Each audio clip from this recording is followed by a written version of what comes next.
What if the very medications offering life-changing health benefits are now hiding a dangerous secret, infiltrating our homes and risking lives? You know about Ozempic, right?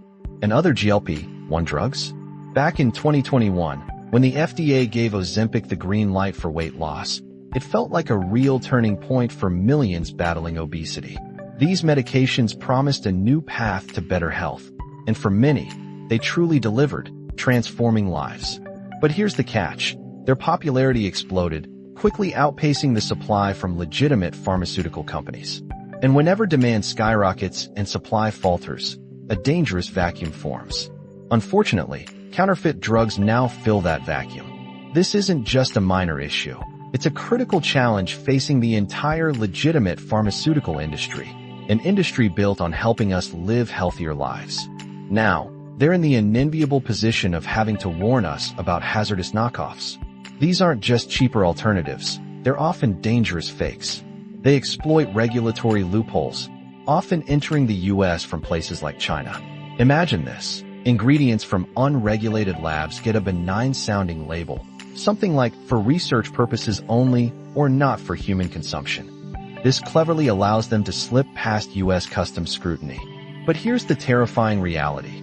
These very substances then end up in counterfeit medications that people, maybe even you, are injecting, leading to serious injuries and, tragically, sometimes even death. The FDA, our federal watchdog, has already documented over 1,000 adverse event reports tied to these knockoffs. But let's be honest, the true number of people affected is very likely far, far higher. Think about it. Our US manufactured drugs undergo rigorous FDA testing to ensure safety and efficacy. These counterfeits? They use substandard ingredients sourced from places with no such oversight. And here's an alarming detail.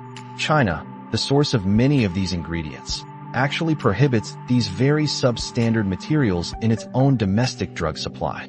That tells you everything you need to know about the risks they pose when exported. It gets worse.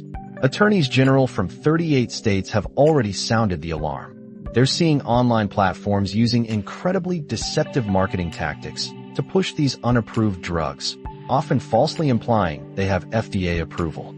These sellers prey on our natural desire for affordable options, but their low prices come with an unacceptable cost, compromised safety. You might think you're getting a deal, but you're really rolling the dice with your health. Now, it's not all doom and gloom. We are starting to see some positive shifts in the market. As more competition enters the space and development costs get recouped, the prices for legitimate GLP-1 drugs are actually beginning to decrease. And importantly, more insurance providers are recognizing the long-term benefits of covering these medications. When people access these drugs, we see fewer doctor visits and hospitalizations, which ultimately reduces healthcare costs. That's a win for patients and for our healthcare system as a whole. The supply situation has also improved significantly.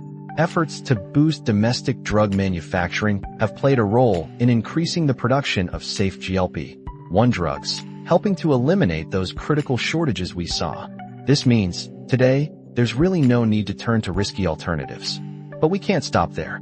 We need stronger action. The FDA, US Customs Service, and the Federal Trade Commission must all intensify their efforts to block these dangerous imports. And equally critical is public education.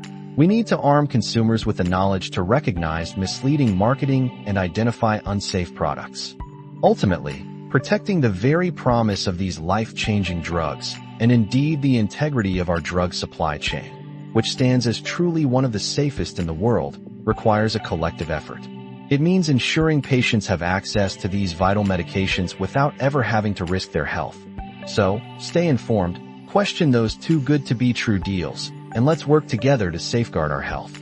What are your thoughts on this escalating problem? We'd love to hear from you.